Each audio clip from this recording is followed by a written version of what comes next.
Salut Today, petite vidéo spéciale bras de fer, je suis avec Richard et voilà, je profite qu'il soit là. Je vais montrer quelques échauffements de base et quelques principes de base pour pas se niquer au bras de fer et pas se péter les bras ou s'arracher les tendons.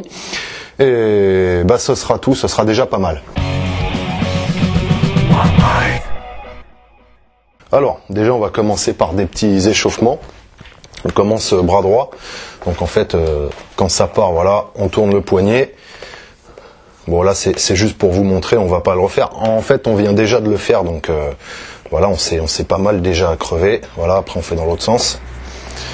Voilà les poignets. Après on part, on va s'échauffer sur le mouvement spécifique bras de fer. Donc là en fait vous voyez quand on le fait, on s'entraîne en même temps à partir avec. En fait quand vous faites du bras de fer avec les mecs qui connaissent pas du tout, vas-y fais-le.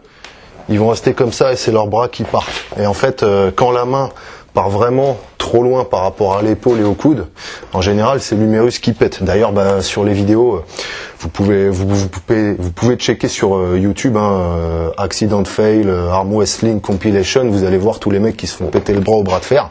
C'est toujours quand ils sont comme ça en fait, hein. Ils sont en train de forcer comme ça, le mec force, la main est trop loin et c'est l'humérus qui pète. Donc en s'échauffant, bah, en même temps, on va s'entraîner à faire ce mouvement-là.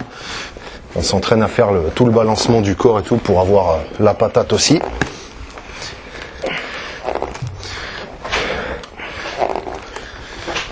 Ça va, on a déjà récupéré par rapport à tout à l'heure. On pourrait se refaire un tour, tu vois.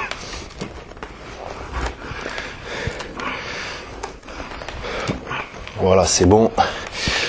Ils ont compris. Au niveau de la prise, en fait, c'est pareil. Le truc auquel il faut faire gaffe, on évite de mettre le coude ici, parce qu'après, si on a besoin de descendre, du coup, on est bloqué. Donc le coude, en fait, on le lève. Comme ça, si on a besoin de descendre, hop, on n'est pas entravé. Le coude, il passe sur le côté de la table, et ça pose aucun souci.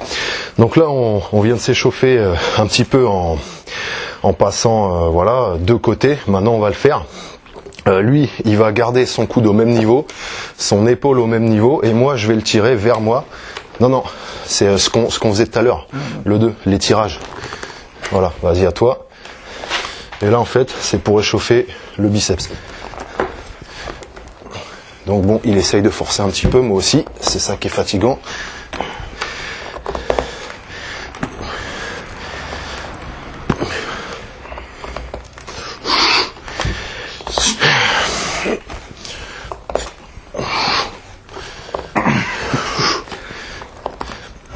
Alors en même temps ça tétanise, hein. Ouais. Là c'est...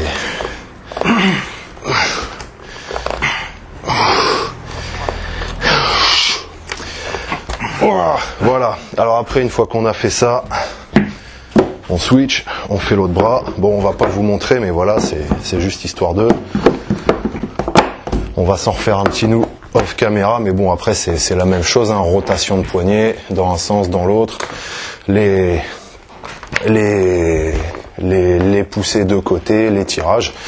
Et après ça, il y a le petit échauffement de base qui est bien fait. C'est l'échauffement de base, on va dire, hein. C'est l'échauffement spécifique, parce qu'après, bon, quand on force au niveau des tendons, ça déchire bien. Donc bah, si vous le faites un peu avec des potes et tout, vous allez voir, ça va pas mal arracher, et ça arrache plus sur votre bras fort, bizarrement, hein. En fait, nous quand on le faisait, quand on était allé s'entraîner avec les autres, on est revenu, le bras droit ça allait, en fait on est gauchers tous les deux. Par contre le gauche, on était défoncé, quoi. Pendant une semaine après, on a senti au niveau des tendons que ça tirait. C'est parce que bah, vu qu'au niveau du bras gauche on recrute mieux nerveusement, bah, on a tendance à plus forcer, et bah, les fibres arrachent plus, les tendons ils prennent beaucoup plus en fait, donc on a beaucoup plus tiré sur ça. Donc en fait bah, il faut même encore mieux être échauffé sur votre bras fort. Une fois qu'on s'est bien échauffé gentiment, on va commencer à s'échauffer en y allant un peu plus en force. On va pas y aller comme des bourrins tout de suite, parce que voilà, comme je vous disais, les tendons ça défonce pas mal, surtout que bah, si vous le faites, vous allez voir les muscles travailler, on n'a vraiment pas l'habitude, il y a des trucs, ça fait vraiment bizarre.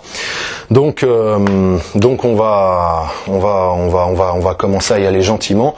Je vais vous parler de deux principes pour forcer, qui sont pas mal à connaître, et voilà, ça reprend un petit peu certains principes de muscu. Donc vous savez, on a plus de force en isométrique qu'en concentrique. Donc ça veut dire que si j'ai mon bras et que j'essaye de l'amener comme ça, mais que mon corps reste au même niveau, et ben je vais avoir moins de force. Alors que si je reste tout ça loqué et que c'est tout mon corps qui bouge, en isométrie, là, j'ai beaucoup plus de force.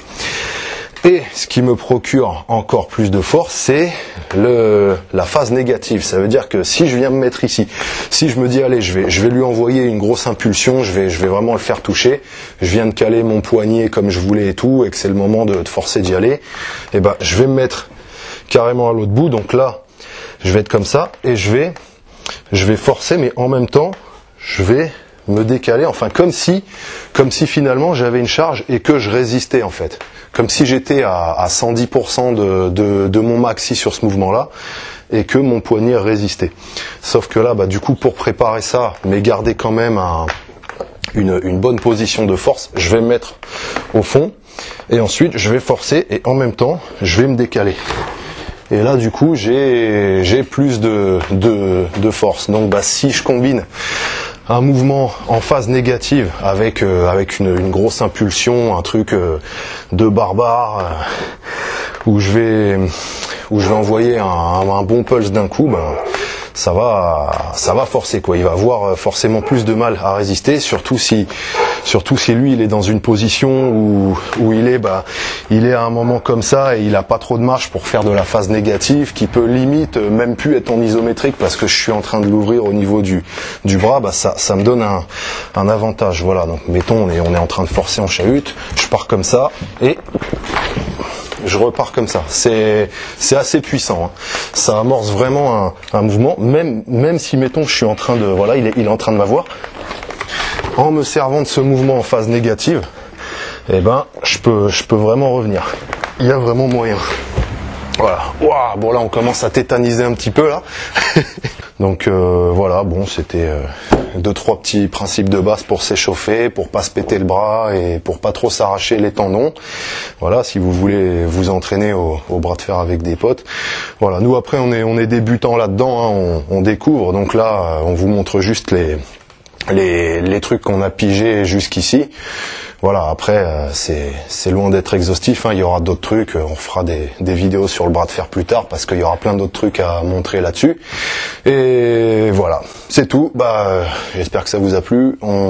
Allez voir la vidéo sur les 3 techniques de bras de fer aussi pour pouvoir niquer tout le monde au bras de fer. Si la vidéo vous a plu, lâchez un petit like. Si vous avez un truc à dire dessus, mettez un petit com, ce sera toujours intéressant. Ou pas, je ne sais pas, ça dépendra de vous. Et c'est fait, bye.